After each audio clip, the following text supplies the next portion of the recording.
Muito bem, gente, vamos virar a página aqui no Morning. Gente, deixa eu jogar aqui pro Joel e pro Adriz um assunto da editoria internacional e que gerou polêmica. Vocês viram que o presidente Donald Trump indicou a juíza Amy Coney Barrett, de 48 anos, para a Suprema Corte Americana? Ela, como sabemos, é sim conservadora. Suas posições em relação a aborto, porte de armas, drogas, direito à saúde e imigração, entre outros pontos, deixam isso bem claro. E como que a imprensa classificou a indicada? Ultraconservadora. Adriles, deixa eu te perguntar, tem método no uso desse ultra? Qualquer pessoa que seja conservadora é considerado ultraconservadora pela ultra-esquerda pseudo-progressista do mundo, né? Não só do Brasil. A gente vive uma guerra cultural e é interessantíssimo que os Estados Unidos foquem exatamente nesse equilíbrio de forças no Supremo Tribunal entre progressistas e conservadores. Porque os progressistas, sobretudo os progressistas judiciais, como o nosso querido Barroso, por exemplo, eles se transformaram em ativistas no judiciário. E isso eu não estou exagerando. Existe uma tese do Dworkin, que é um grande jurista americano, que fala do consequencialismo, né? Que é você querer mudar exatamente os ditames da sociedade, os princípios que regem as leis e a segurança pública, a sociedade, questão de drogas, questão de aborto, através do ativismo judicial, porque eles acham que o legislativo ele nunca vai se insurgir nesse espírito de modificação radical. O conservador, como é a conservadora juíza, ele desconfia, inclusive, de si mesmo. É bacana uma frase do Scalia, né? Que era um conservador, que era muito amigo dessa moça que faleceu recentemente, eu esqueci o nome dela. E que ele falava que um grande juiz é aquele que vai, inclusive, contra os seus próprios princípios.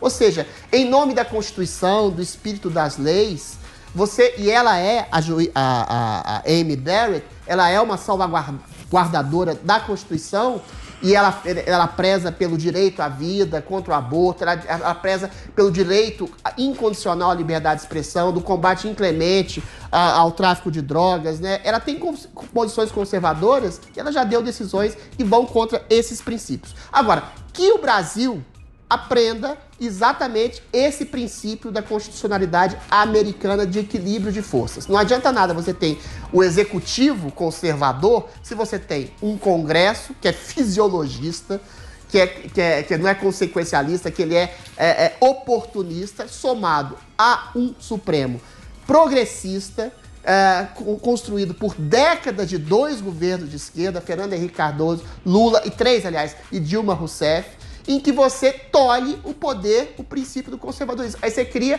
um poder paralelo, para além do próprio executivo, de um establishment progressista e, eventualmente, oportunista, que tolhe o próprio governo executivo e dá no que dá no Brasil, né? Pessoas sendo proibidas, pessoas sendo perseguidas, pessoas sendo presas por simplesmente manifestarem uma opinião conservadora e um presidente sendo chamado de genocida, racista e nazista. Ou seja, esse equilíbrio de forças no legislativo, nosso legislativo é uma história à parte, mas sobretudo no judiciário é fundamental. Por isso é fundamental a escolha de um bom nome agora, que vai substituir o Celso de Mello, que o diabo tem.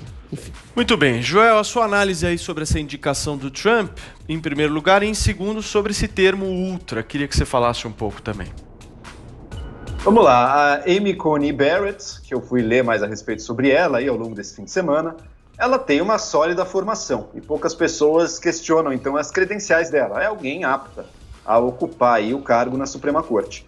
Agora, eu vou ter que concordar com a qualificação que deram ela na imprensa. Ultra conservadora.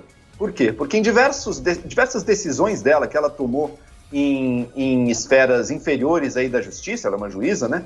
Ela adotou posições radicalíssimas. Por exemplo, em julgamentos acerca de imigrantes que tentam vir legalmente para os Estados Unidos, encontram algum obstáculo legal, ela várias vezes tomou decisões que contrariaram, inclusive, o entendimento de outros juízes, também nomeados por republicanos. Juízes nomeados pelo Reagan, juízes nomeados pelo Bush pai, e ela contrariou eles, tendo uma interpretação a mais estrita e mais contra os imigrantes possível, quando mesmo outros conservadores não se posicionaram dessa maneira. Então ela está, me parece, na ponta mais radical do espectro interpretativo aí da Constituição. É mentira quando a pessoa diz que não, apenas a Constituição me guia, meus valores e minhas crenças não me guiam de forma alguma. Nenhum texto, nem a Constituição americana, nem nenhum texto é totalmente fechado. Você tem sempre um espaço interpretativo ali. E ela sempre empurra, pelo que eu li, pelo menos, ela tem empurrado bastante em uma direção muito consistente, bastante extrema, pelo menos nessa questão da imigração. E imagino eu, embora talvez esse tema não tenha surgido tanto lá atrás para ela, mas vai surgir agora, vamos ver como é que ela vai julgar na questão do aborto, que é outra questão que parece que é o centro das discussões da Suprema Corte americana. Os Estados Unidos, por uma decisão da Suprema Corte, lá nos anos 70, liberou irrestritamente o aborto em todo o território. E daí virou, desde então, o grande tema, o foco de todas as discussões, você anular ou não, você reverter ou não essa decisão que foi tomada lá atrás e restringir o aborto. Alguns querem proibir terminantemente, completamente o aborto, outros querem deixar a cargo de cada estado definir o que pode e o que não pode.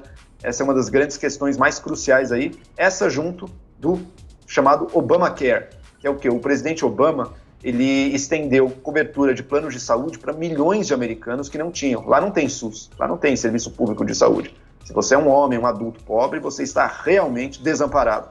E o governo Obama estendeu isso. O Trump disse que ia reverter, não conseguiu até hoje. O Trump disse que tinha um plano alternativo. Evidentemente não tem plano nenhum, mas existe um caso contra o Obamacare na Suprema Corte. E então a Suprema Corte pode, tanto nos Estados Unidos como no Brasil, o judiciário está tomando o lugar das grandes decisões de políticas públicas, né? Então até a criação do governo Obama de um plano que consegue atender a pessoas que não tinham cobertura nenhuma, até isso a Suprema Corte vai decidir se pode ou se não pode. Perfeito. Paulinho, eu vi que você queria falar.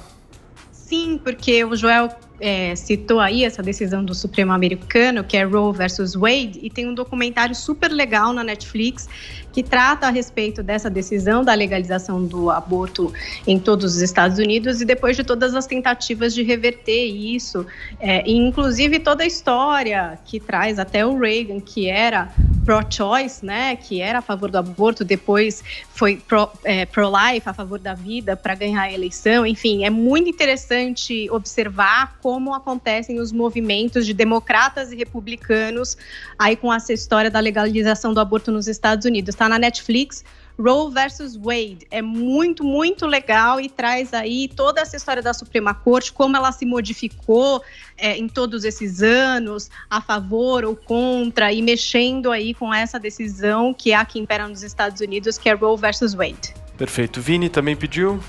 Sim, essa indicação da Amy Coney, ela já é polêmica desde si, Paulo Matias, porque a oposição nos Estados Unidos estava esperando que o presidente Donald Trump atendesse um pedido da juíza Ruth Bader Ginsburg, que acabou falecendo, de que apenas após as eleições o seu novo sucessor fosse indicado. Aí ou pelo próprio presidente Donald Trump, sendo reeleito, ou pelo Joe Biden, no caso de uma vitória do candidato democrata. Mas o Trump é um direito dele fazer essa indicação, ele fez antes mesmo desse período e agora cabe, né, ao Senado fazer a aprovação ou não da indicação dele. Muito bem, Adriles, 30 Sobre segundos. isso, vale pontuar.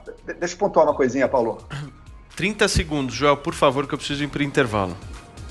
É engraçado o oportunismo dos políticos, né? Em 2016, foi em fevereiro que o Obama teve a chance de nomear um novo ministro da Suprema, um juiz da Suprema Corte. E os senadores republicanos barraram, não deixaram, a coisa caducou e daí o Trump pôde nomear. Eles usaram um argumento que não, é ano eleitoral, não podemos, seria errado nomear agora o juiz da Suprema Corte, vamos deixar para o próximo presidente.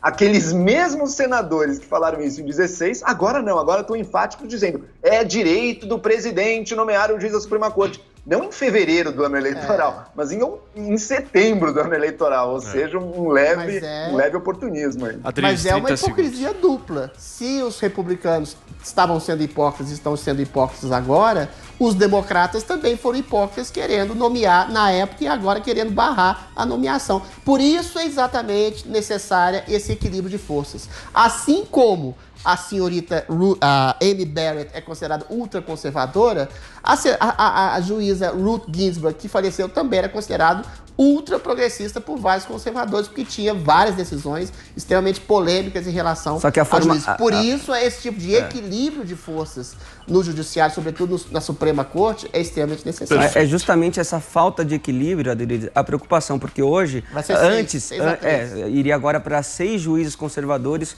contra 3 juízes progressistas. Então, a partir do momento que a sociedade ela elege republicanos em séries, aí quer dizer que talvez a sociedade queira uma sociedade mais conservadora. Então, assim, as eleições, elas definem exatamente um rumo socioideológico que vai tomar a política.